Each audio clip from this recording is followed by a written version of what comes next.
So Genesis chapter 30, we're going to read just a couple of verses in chapter 30 before we jump in to 31. 31 and 32 are our focus today.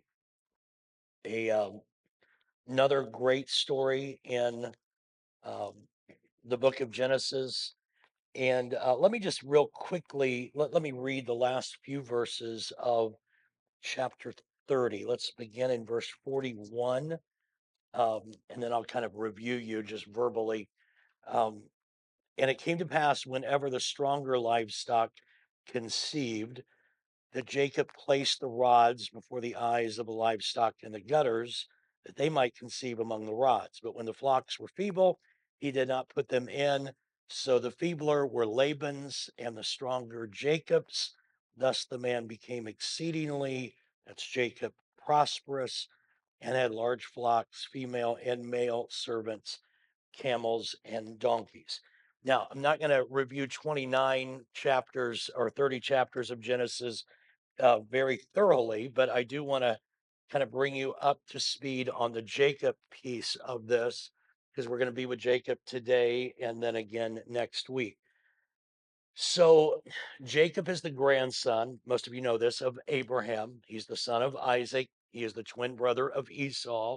So, after Jacob stole the birthright by deception from Esau because Esau was actually the twin that was born first.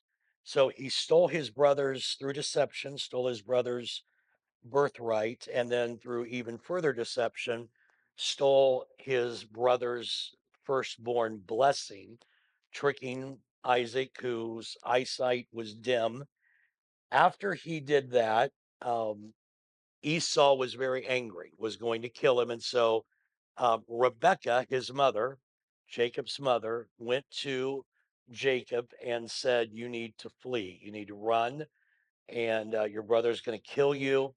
And his Jacob's father, Isaac, and Rebecca, father and mother, together said, "We want you to go back to the land of Syria, and there you are going to find your wife. We don't want you to marry a Canaanite. We want you to marry somebody from the family." And so they told Jacob to go back to the house of Laban. Now, just to remind everybody, so Isaac and Rebecca um, are husband and wife. And I think probably in scripture there's a K there, but you're not worried about spelling right now. And I wrote sloppy enough that you really don't know if I spelled it right or not. So Jacob and Esau are their sons, but Rebekah's brother is Laban. And so they tell Jacob to go to his uncle Laban's house and that he should take his wife from there. Of course, Laban had two daughters, Rachel and Leah. And of course, Rachel was the one that Jacob fell in love with. And immediately, and he said, "I'll do whatever it takes to make her my wife." And so Laban said, "That's fine. You work 7 years for me, and you can have her as your wife." So he worked 7 years, and it was wedding night, but it was dark, and he was drunk, probably. And he went into the tent, and we're letting him off the hook by being drunk. And he went in the tent, and he found out that really he got Leah instead of Rachel. And because Leah was the firstborn, Laban said, "Well, I had to give Leah to you first." And so, long story short, after her week of festivities was fulfilled, he was able to go ahead and take Rachel to be his wife as well, but he had to work 7 more years. So he had to commit a total of 14 years to Laban. It was never a good, as you can imagine, never a great relationship between Laban, father in law, and Jacob's son in law. But he had his two daughters as his wives, and of course, they had handmaids. And altogether, Leah, of course, birthed six children. Six of the 12 tribes of Israel are offspring of Leah. And then the handmaids and Rachel make up the other six. And so we are at this point, there are 11 sons and a daughter, Dinah, that belonged to Jacob through his two wives and their two handmaids. All right. But this has been a tense relationship. And at the end of the lesson last week, Jacob asked for, he wanted to go on his own. And again, his father-in-law deceived him over the cattle, and Jacob said, "I just want the streaked ones. I want the odd ones. That's all I need." And of course, Laban deceived him, but God, as I read to you, continued to bless Jacob anyway. And Jacob became prosperous in the midst of this season of being deceived by Laban. Now, keep in mind, this is a what goes around comes around kind of thing because Jacob's name means heel grabber, deceiver, supplanter, and he's been a deceiver all of his life.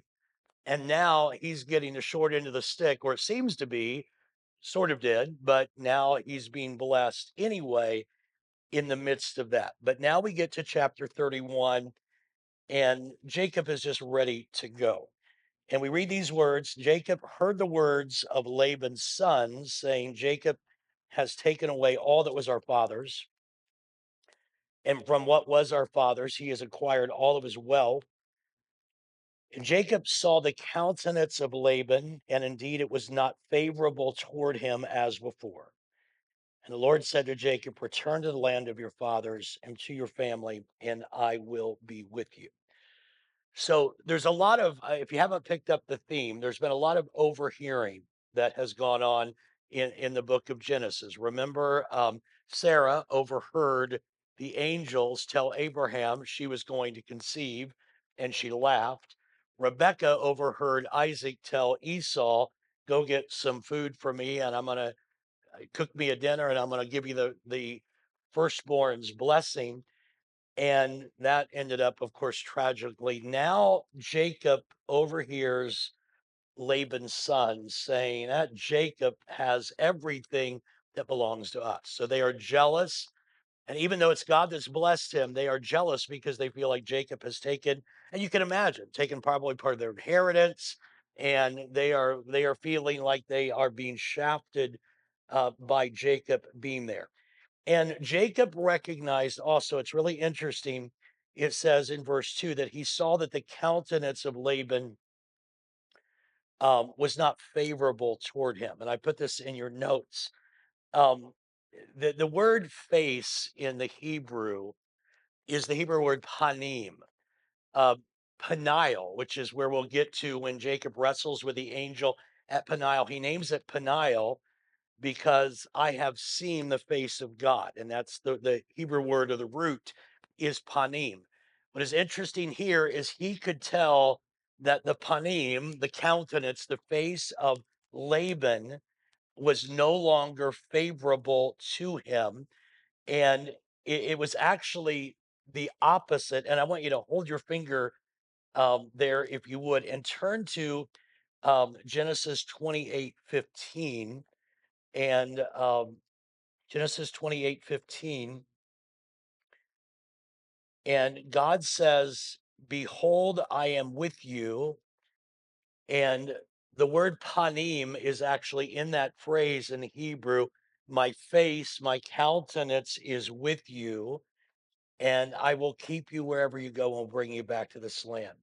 So what Jacob is now, he looks at Laban and his panim is not favorable. It's the opposite of the promise of God. My panim, my countenance, my face will always be with you. And this will be a theme really throughout the story of Jacob.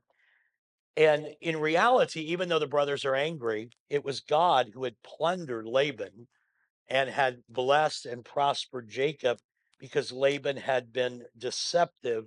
And so Jacob is actually the recipient of God's blessing, even though the brothers are jealous because it appears that Jacob has taken from them. Jacob remembers, I just read it to you, Genesis 28:15. God said, and that, by the way, 28:15 is when he's at Bethel. That's the first night after he'd run away from home and he made the rock his pillow, and there was that ladder that went into the heavens. And God had said, my face is going to be with you, and I'm going to bring you back. And so now Jacob is saying it's time to go back. So that's what's happening at the beginning of the story. Now, look at verse number 4, because now Jacob, he came alone, but he's no longer alone. He's got two wives, two handmaids, and 12 children, 11 sons, and Dinah. So it's a little bit, when you're a bachelor and you move, it's one thing. When you move the whole family and you have to rent a U-Haul, it's a different thing. So this is now a little bit bigger deal than it was before. So Jacob, verse 4, sent and he called Rachel and Leah to the field. And can I just say, I don't want to tick anybody off, but it's hard for a husband to convince one wife to do something. Can you imagine having to convince two? All right. I've often thought that when I read this. I mean, can you imagine trying to get agreement with, and they don't like each other to begin with? So Jacob sent and called Rachel and Leah to the field to his flock. And he said to them, I see your father's countenance, that it is not favorable toward me as before. But the God of my father has been with me, and you know that with all my might I have served your father. Yet your father has deceived me, and he's changed my wages 10 times. But God did not allow him to hurt me. If he said thus, the speckled shall be your wages, then all the flocks bore speckled. And if he said thus, the streaked shall be your wages, then all the flocks bore streaked. So God has taken away the livestock of your father and given them to me. So Jacob sits his wives down, and because he needs to ensure that he has their support. So he speaks of his justice. He said, you both have watched me. I have served your father faithfully. I've not stolen from him. I have simply tried to provide for our family. But he said, I know that your father's countenance is not favorable toward me now. And he's accusing me of cheating because I have all these huge flocks. But he says, it wasn't me. I wasn't cheating, but God has been with me and God has blessed me. Laban, he says, is against me, but God is with me. Laban cheated me, but God did not allow me to be harmed. Laban changed my wages, but God changed the flocks. And so Jacob makes it clear that it was God, not some kind of witchcraft with the rods and the that's not what did it. It was God that had blessed him. And then the miracle occurs. Both wives agree. Verse 14. All right. Rachel and Leah answered and said to him, is there still any portion or inheritance for us in our father's house? Are we not considered strangers by him? For he has sold us and also completely consumed our money. For all these riches which God has taken from our father are really ours and our children's now. Then whatever God has said to you, do it. It's really powerful statement because both Rachel and Leah say, we trust you. And if God has told you to do this, we will give you our support. We see how our father has used us, how he has abused us, how he has deceived us, and how he's hurt us. And so, Jacob, we will support your decision. So in verse 17, Jacob rose and he set his sons and his wives on camels, and he carried away all of his livestock and all of his possessions, which he had gained, his acquired livestock, which he had gained in Padan Aram, to go to his father Isaac in the land of Canaan. Laban had gone to shear his sheep, and Rachel had stolen the household idols that were her father's. Jacob stole away, unknown to Laban the Syrian, in that he did not tell him that he intended to flee.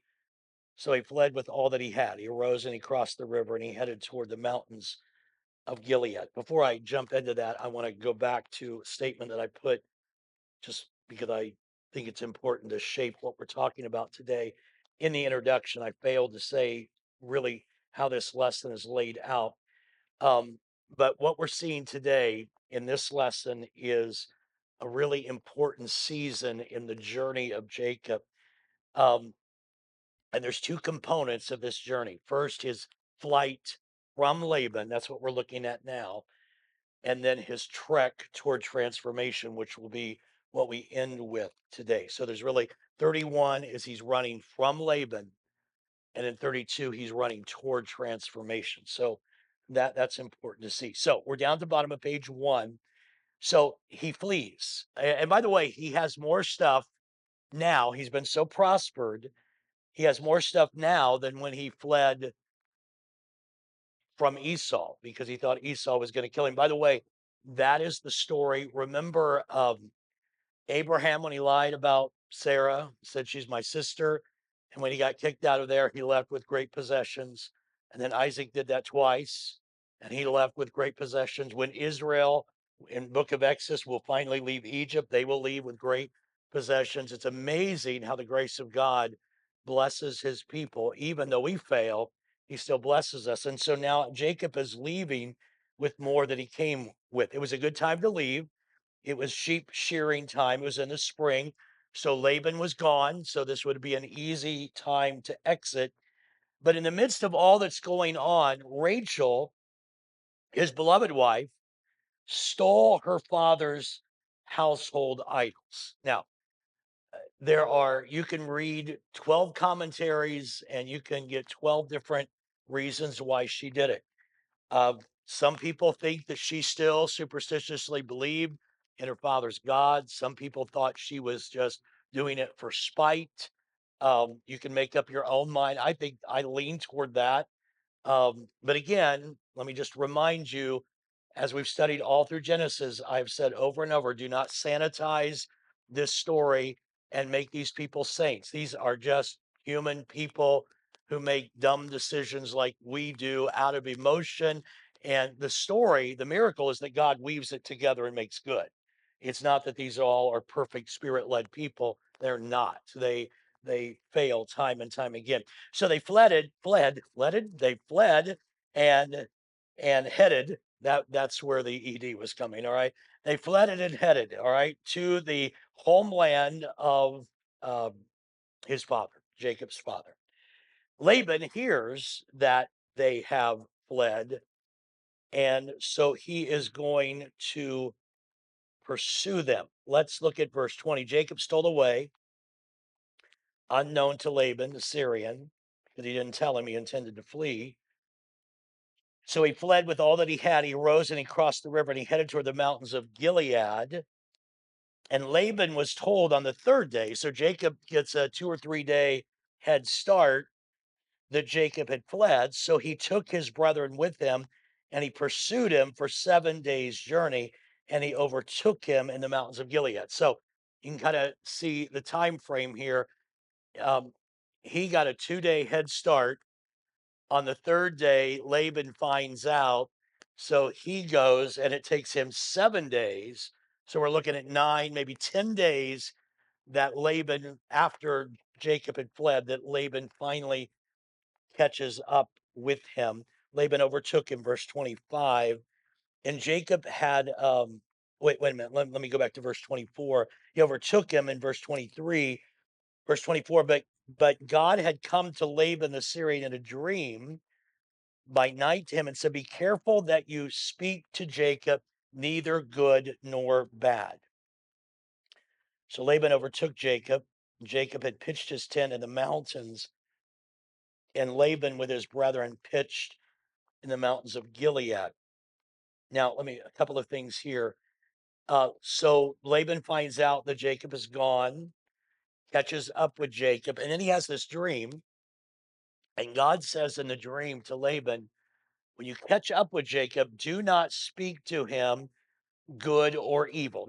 That's kind of odd for our English ears to hear, but in the Hebrew, word speaking is always action. I mean, think about creation. God spoke and there was activity. So in the Hebrew understanding of speaking means action. So when God said to Laban, don't speak either good or evil, he wasn't saying just don't say words.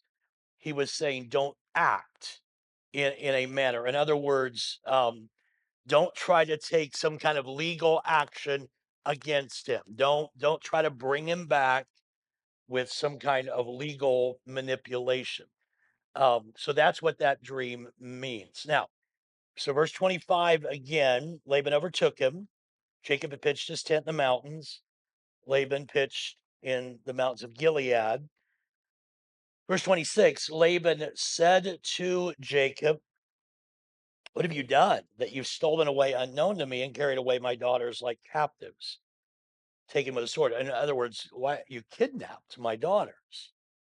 Why did you flee away secretly and steal away from me and not tell me?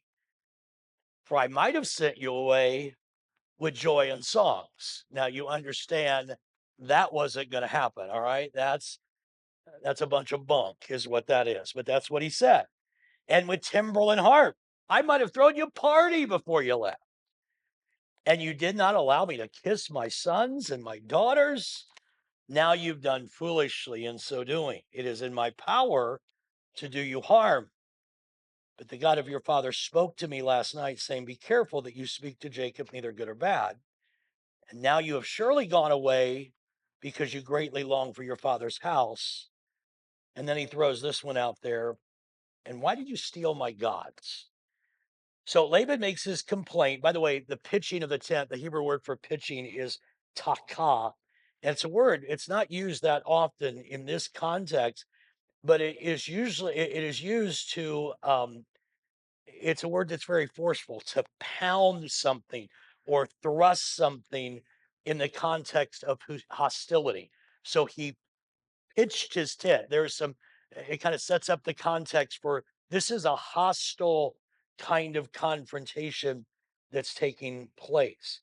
And he obviously is dishonest with Jacob. If you would have just told me, we'd had a big going away party and we'd have had dancers and we'd had cake and ice cream and it'd been great. And you could have left on good terms. Um, and he was also dishonest about his powers or authority because he calls them his daughters. He fails to see them as the wives of Jacob. Jacob worked 14 years for these wives. So again, he's lying about his authority. And by the way, can I just pause? Not that I want to make Laban a type of Satan, not doing that, only to say that is how Satan tempts us.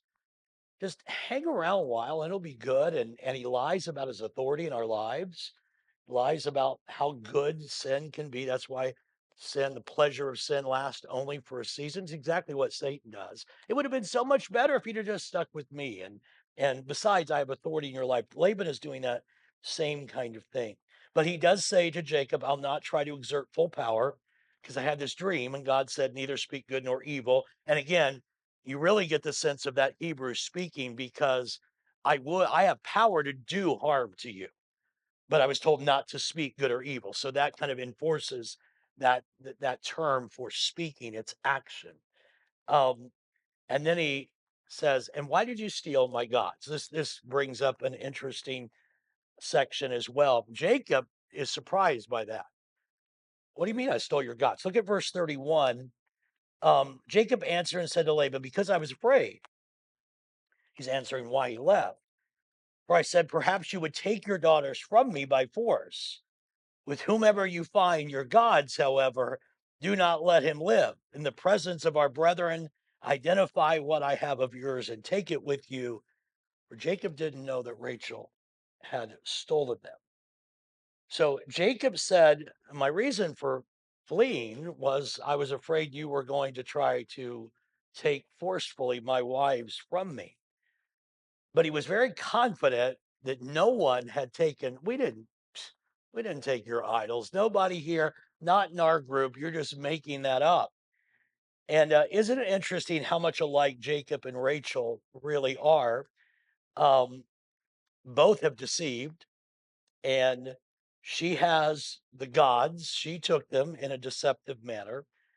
She's also like her father, Laban, who cheated. There's cheating all over. Cheating and deception is all over this story. And later, remember, later, Jacob's son Joseph is going to put Pharaoh's cup in Benjamin's sack. I mean, this whole they just need to talk, don't you think? This family needs to have an intervention. But I mean, they're doing all kinds of crazy things. And but Jacob says, "Whoever has them, let them die." And Thankfully, she's not found out. She does die early in childbirth. We'll get to later. But Jacob is confident that they will not find him. So, verse 33, um, Laban went into Jacob's tent, into Leah's tent, and in the two maids' tents, but he did not find them. And he went out of Leah's tent and he entered Rachel's tent. Now, Rachel had taken the household gods, put them in the camel's saddle, and sat on them. And Laban searched all about the tent, but he did not find them. And he comes out of the tents and he heads toward the camels. Verse 35, and Rachel said to her father, let it not displease my lord, my dad, that I cannot rise before you, for the manner of women is with me. And he searched, but did not find the household idols. Now, this is a twist of deception, too. She says, you all can handle this. She says, I'm on my period, and you don't want me to get up. And well, you wouldn't do that to me, would you, Dad? And you know what Dad is going to say, yeah, get up. So he didn't, but she's hiding the idols, and again, is deceptive.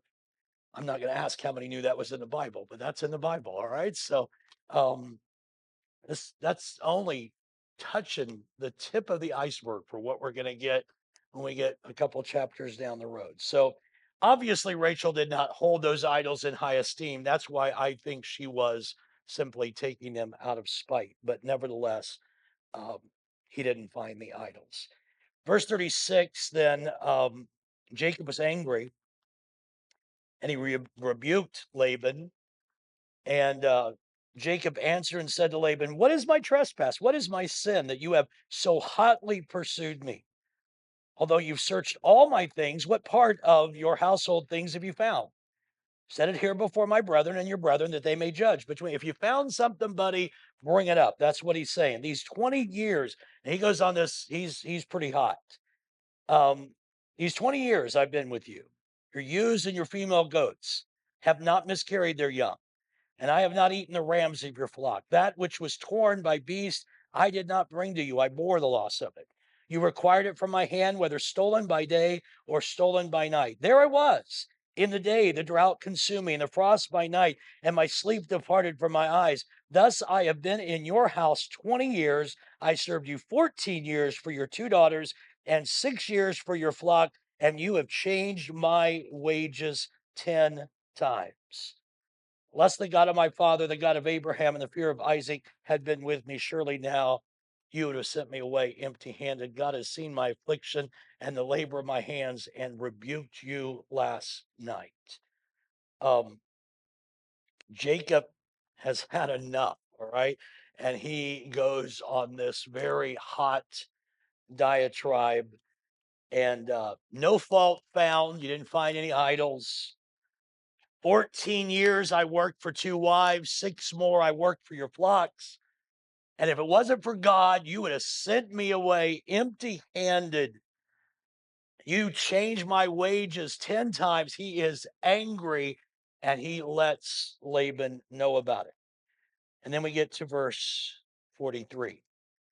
Laban may finally feel like he has been shown up and seems to soften. Laban answered and said to Jacob, these daughters are my daughters, and these children are my children, and this flock is my flock. All that you see is mine. He's not really willing to admit that he's wrong. But what can I do this day to these daughters or to their children whom they have borne? Now, therefore, come, let us make a covenant, you and I, and let it be a witness between you and me. He refuses to acknowledge his failure, um, but he does offer a treaty. And so we get then to verse 45. So Jacob took a stone and set it up as a pillar. Jacob said to his brethren, gather stones, and they took stones and made a heap, and they ate there at the heap. Laban called it Jagar Sahadatha, but Jacob called it Galeed. And Laban said, this heap is a witness between you and me this day. Therefore its name was called Galeed, also Mitzpah, because he said, may the Lord watch between you and me when we are absent from one another. If you afflict my daughters, or if you take other wives besides my daughters, although no man is with us, see, God is witness between you and me. Then Laban said to Jacob, here is this heap, here is this pillar which I have placed between you and me. This heap is a witness, this pillar is a witness that I will not pass beyond this heap to you. In other words, no trespass beyond this heap.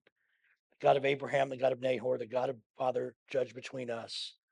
Jacob swore by the fear of his father Isaac, and Jacob offered a sacrifice on the mountain, called his brethren to eat bread, and they ate bread and stayed all night on the mountain. And early in the morning, Laban arose, kissed his sons and daughters, blessed them, and Laban departed and returned to his place.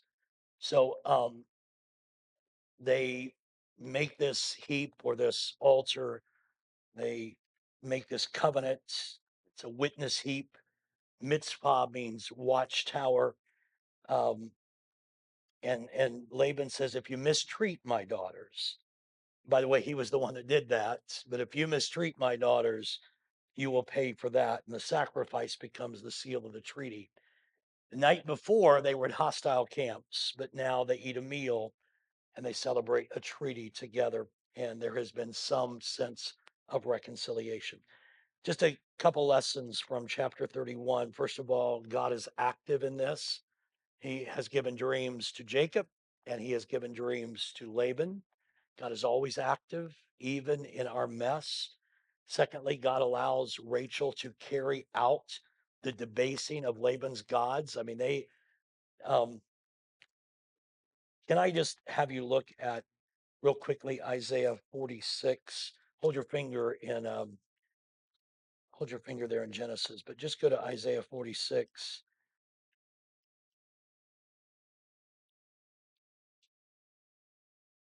I don't want to make a big deal about this, but I just think it's kind of cool. Isaiah 46, verse 1. Bel bows down, Nebo stoops. Their idols were on the beast and on the cattle.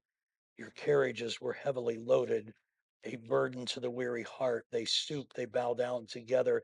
They could not deliver the burden, but have themselves gone into captivity. Um, Laban's gods have to be carried on a camel. They get stolen. They get carried away out of their homeland, and they can't be found when their owner is looking for them. What when you superimpose that over the God of Abraham, Isaac, and Jacob and the God that we serve, our God can be found. Our God cannot be hidden. Our God cannot be lost. Our God does not need to be carried by camels. You see the superimposing of this is it's kind of an underneath picture, but how foolish to serve a God that you can put on a camel and kidnap and hide just by sitting on it when you have a God that spoke the world into existence. And so there's even that superimposing picture that I think is pretty fascinating in this story as well. The jealousy of Jacob's wives, we're back to the notes, number 3. It's the jealousy of Jacob's wives that leads to the 12 tribes, and it's the jealousy of Laban's sons that lead Jacob back to his homeland. There's justice that is meted out toward Laban, and Laban is honestly a classic example of how irrational sin is. Unwilling to say, I messed up. Unwilling to say, that doesn't belong to me. Unwilling to say, they're not mine. Just, I'm going to be right. I'm going to be right. Laban is that person, and certainly not one that we should model ourselves after. Any questions before? I'm going to take a drink, but any questions before we get to chapter 32? Um, 31 is not maybe the best known, but it's a fun chapter. Anybody, any questions? All right, I'll just keep hammering on through then. Chapter 32. So that has been his journey away from Laban. And now there's some really cool things that happen in the rest of this lesson today. Chapter 32. So Jacob went on his way, and the angels of God met him. When Jacob saw them, he said, this is God's camp. And he called the name of that place Mahanaim. And then Jacob sent messengers before him to Esau, his brother, in the land of Seir, the country of Edom. And I think we'll just stop there for just a moment. Let's read on to verse 6. And he commanded them, saying, speak thus to my lord Esau. Thus your servant Jacob says, I've dwelt with Laban, and I've stayed there until now. I have oxen, donkeys, flocks, and male and female servants. I have sent to tell my Lord that I may find favor in your sight. And the messengers returned to Jacob, saying, we came to your brother Esau, and he's coming to meet you, and 400 men are with him. Now, let me set the context here real quickly. So, Jacob, 20 years before, had fled because Esau was going to kill him. They've not seen each other for 2 decades. They have been estranged that long. And God has told Jacob to return, and Jacob doesn't know how Esau feels about him. He thinks Esau may take his life. In fact, he is fully prepared for his life to be taken. And so, the beginning of chapter 32, um, let me just read verse 1 again. Jacob went on his way, and the angels of God met him. So, again, God is active. He is going to fulfill God's promise. The angels are going to help him fulfill the promise that God made in Genesis 28:15 at Bethel when he said, I'll bring you back and I'll be with you. He also told Jacob in Genesis 28, when you return, I want you to worship. And notice, though, that the angels meet him, not vice versa. God sends the angels out to meet him. Hebrews says that angels are ministers that God sends forth to minister to those who are people of his covenant. That's exactly what happens here. And Mahanaim means a great army. And so he leaves, he calls the name of that place Mahanaim, and then Jacob sends messengers to Esau. Interestingly, messengers is in Hebrew the same word as angels. So God sends angels to Jacob. Jacob sends messengers, humans, to Esau. And with this message, and notice he says in verse 4, speak to them, saying, and he commanded them, saying, speak thus to my Lord, thus your servant Jacob says. Something's happened in Jacob's life in the last 2 decades. He's now calling himself his brother's servant. All right. There is humility that has started to develop in his life. Just like Abraham, remember when Abraham said to Lot, you pick whatever land you want. That Jacob is now coming to Esau in that same spirit. This is a new Jacob. He throws himself on Esau's mercy. And so they send the message, and the messengers come back to Jacob and say, your brother's coming to meet you. And he happens to have 400 men with him. And that's kind of the size of a typical militia of that day. And so Jacob is now wondering, is he coming to meet me with hostility? Doesn't necessarily mean that, but he doesn't know what this meeting holds. The messengers come back. He's on his way to meet you, and he's bringing 400 with him. So in verse 7, Jacob was greatly afraid and distressed, and he divided the people that were with them and the flocks and the herds and camels into two companies. And he said, if Esau comes to the one company and attacks it, then the other company, which is left, will escape. So he's trying to minimize his losses here. That's his plan. And then we read his prayer. Jacob said, O God of my father, verse 9, Abraham, my father Abraham, and God of my father Isaac, the Lord who said to me, return to your country and to your family, and I will deal well with you. I'm not worthy of the least of all the mercies and of all the truth which you have shown your servant. For I crossed over this Jordan with my staff, and now I have become two companies. Deliver me, I pray, from the hand of my brother, from the hand of Esau, for I fear him, lest he come and attack me and the mother with the children.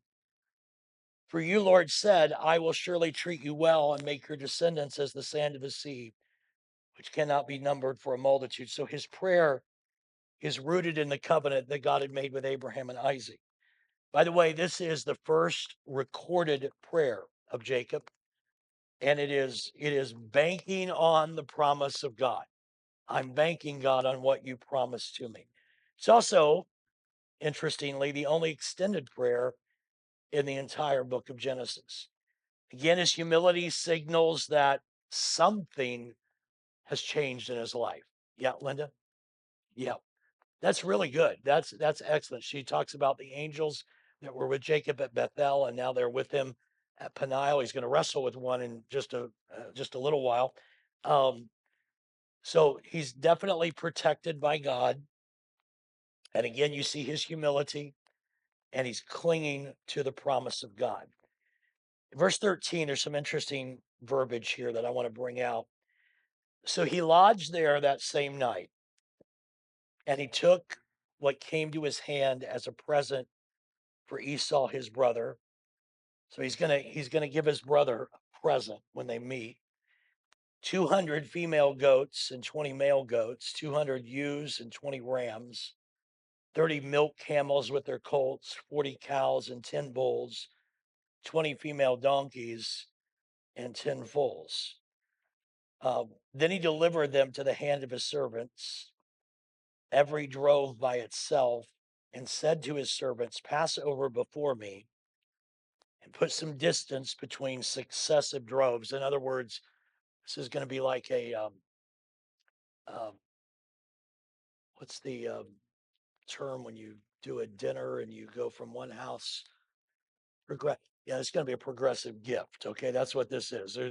Put space between the droves. Like, oh, thank you. Oh, there's more. Oh, there's more. He's trying to impress Esau with his gifts. Um, Commanded the first one, saying, when Esau, this is verse 17, my brother meets you and asks you, saying, to whom do you belong? And where you are going, whose are these in front of you? You shall say, they are your servant Jacob's. It is a present sent to my lord Esau, and he is behind us. That would be Jacob. So he commanded the second and the third, and all who followed the drove, saying, in this manner you shall speak to Esau when you find him, and also say, behold, your servant Jacob is behind us. For he said, this is now Jacob speaking in his own heart, I will appease him with the present that goes before me. And afterward, I will see his face. Perhaps he will accept me. So the present went on before him, but he himself lodged that night in the camp. There is some really good stuff here. So let me just set the picture up for you. So there's at least four different sections of gifts. Tells his servants, you take that first gift and leave some space, and there's a next one. He wants Esau to kind of feel overwhelmed by his servant's heart, his hospitality, his generosity. And all of this is because of verse 20, because he said to himself, I will appease him with the present that goes before me. Or pacify. Some of your translations say pacify. The word, and I did not put it in your notes, so I'm going to put it up here. The word is, it's a really interesting word. It's a great Hebrew word that shows up a lot in some really significant places. It is kafar. And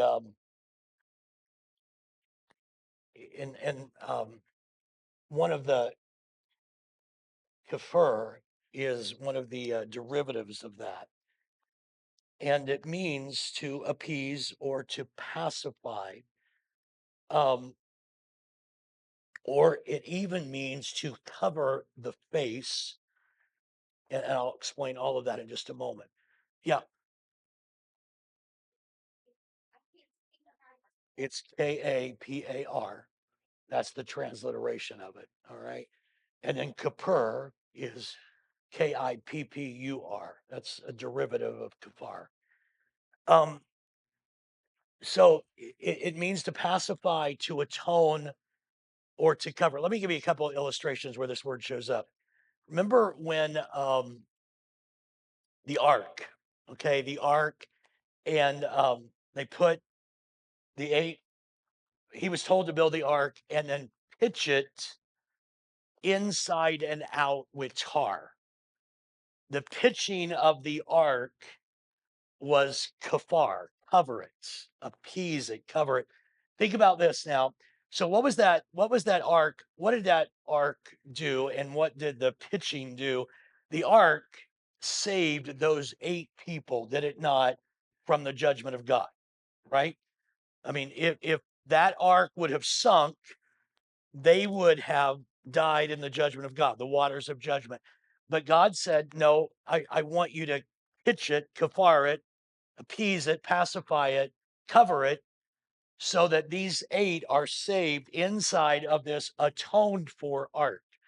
Same word shows up. Remember when Moses' mother put him in the little ark that she made, and she was told to pitch it inside and out. What was the Nile River? What was happening in the Nile River? Hebrew boys were being killed. Um, it was a river of judgment, but he was saved in that ark that had been atoned for, had kafared, had been covered.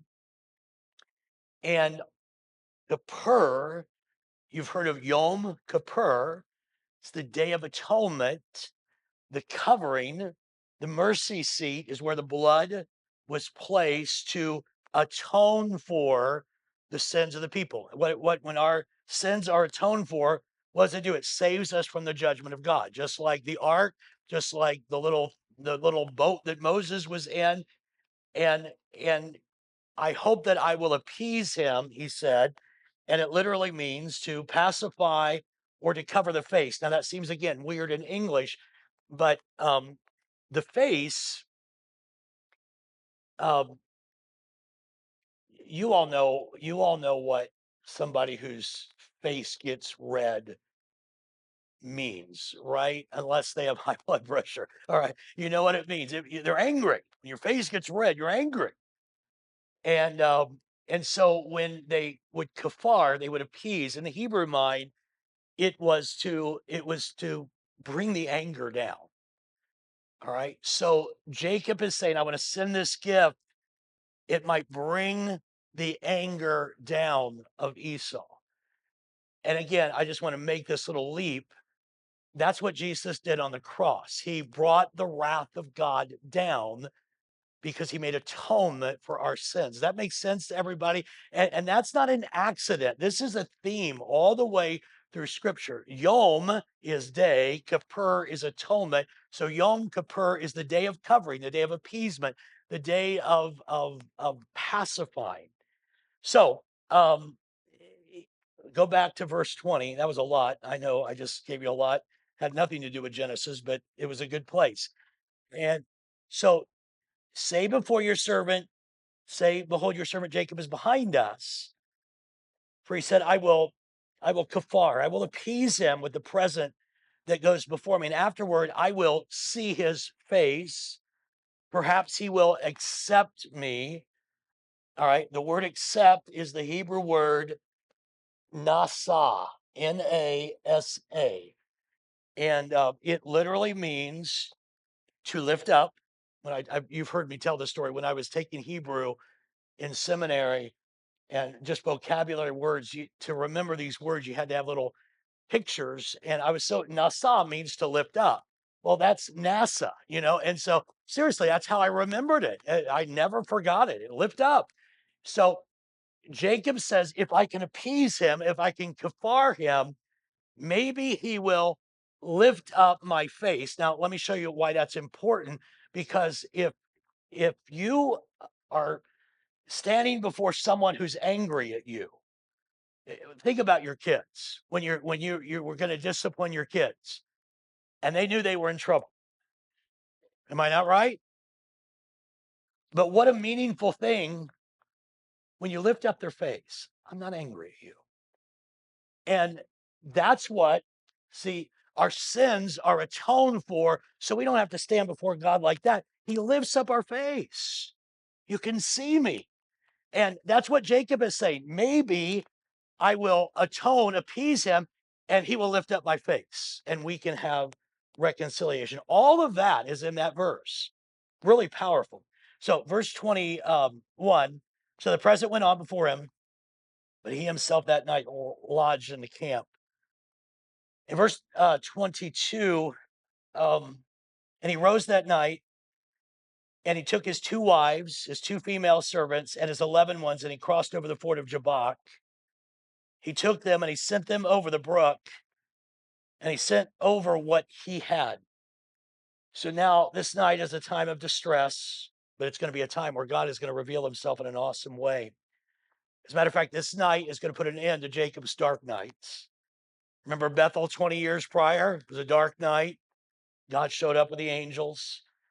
But this night, it's going to be one angel. He's going to wrestle with Jacob before he enters the promised land because he's not yet fit to enter. He's not yet fit to prevail. Verse 24, then Jacob was left alone. Aloneness is emphasized. This is not a community project. God's going to deal with Jacob. You know, we have to have our own encounter with God to be transformed. So he's left alone, and a man, it's probably capitalized in your Bibles, most likely because translators understand this to be a divine being, an angel, wrestled with him until the breaking of the day. When he saw that he did not prevail against him, he touched the socket of his hip, and the socket of Jacob's hip was out of joint as he wrestled with him. And he said, "Let me go, for the day breaks." He said, "I will not let you go unless you bless me." So he said to him, "What is your name?" And he said, "Jacob." And he said, "Your name shall no longer be called Jacob, but Israel, for you have struggled with God and with men and have prevailed." Then Jacob asked, saying, "Tell me your name, I pray." And he said, "Why is it that you've asked about my name?" And he blessed him there. So Jacob called the name of the place Peniel. That's Peniel. That's the panim is in there, the face. For I have seen God face to face. El is God. Panim is face. So Peniel is face to face. I have seen God face to face. Just as he crossed over Penuel, the sun rose on him and he limped on his hip. Therefore, to this day, the children of Israel do not eat the muscle that shrank, which is on the hip socket, because they touched the socket of Jacob's hip in the muscle that shrank. Let me just walk through this. Aloneness is emphasized, not a community project. Man is noted, but later we recognize the man as the invisible God or an angel. God is initiating. God humbles himself by not overpowering Jacob. That, by the way, is a picture of the incarnation. God could have just wiped Jacob out, but God humbled himself and wrestled with them. The incarnation, God could have just come and destroyed us, but God became flesh and dwelled among us. Rick? I think it probably is a Christophany. It's either a Christophany or an angel. Obviously, this translator thought it was probably a Christophany because he used a capital.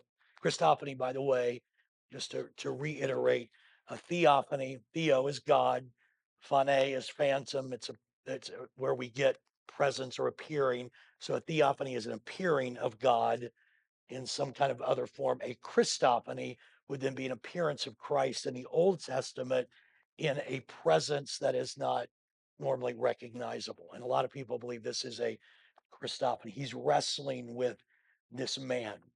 He touches his hip. Notice a mere touch of the divine, just a touch, overpowers him. So Jacob now has to cling to his grace because he's broken. Sometimes God has to break us so we depend on him, right? I mean, he has been he's figured everything out on his own up to this point, but he's tired. 20 years, even before that, he's tired. And God touches him and he overpowers him. Now he has to depend upon him. He's broken. Let me go. He's physically broken, but he will not give up. God says, let me go, but he won't. He wants the blessing of prevailing over his enemies. So he prevails here with prayer, not with physical strength. What is your name? Verse 27. He said, Jacob. God's making him face his past. Jacob, let's hear it one more time. Who are you in your own strength? To see, I'm a mess. And then God says, verse 28, No longer Jacob, but Israel. You've struggled with God and with men, and you have prevailed. So now there's a reorientation from deceiver to prevailer. And then Jacob says, will you tell me your name? And the man says, why is it that you ask about my name? And he blessed him there. Silence is kind of God's way of saying you wouldn't understand anyway. I'm not going to tell you my name. You need to learn to trust me. Will you quit trying to figure everything out, Jacob? You just trust me. And verse 30, so Jacob calls the name of the place Peniel. I've seen God face to face, and my life is preserved. And then the sun rose, new day. Just as he crossed the Penuel, the sun rose on him, and he limped on his hip. It's a new day of hope. And there's a saint limping as he walks, not in physical strength, but now he has God given spiritual strength. And he is ready to now face what is ahead of him. It's a really great story and leads us into next week's interaction with Esau. Let me give you these last 3 points on the back page. Just three things about God's presence. It may sometimes be ambiguous. And having God's presence with us does not mean the lack of conflict. I wish it did, but it doesn't mean the lack of conflict. When we stop wrestling and start clinging, we realize he is there to bless us. Something about prayer. In prayer, Jacob prevails in the strength of God. Prior to this, he sought to prevail with his own plan. Now he prevails in prayer, dependent wholly on God. I need to learn to prevail, not with my great plans, but in the prayer closet, seeking the face of God. And then God's mercy is severe. God's mercy is great, but God's mercy also cripples us sometimes and makes us a little weak so that we can say, when I'm weak, his strength becomes perfect in me. So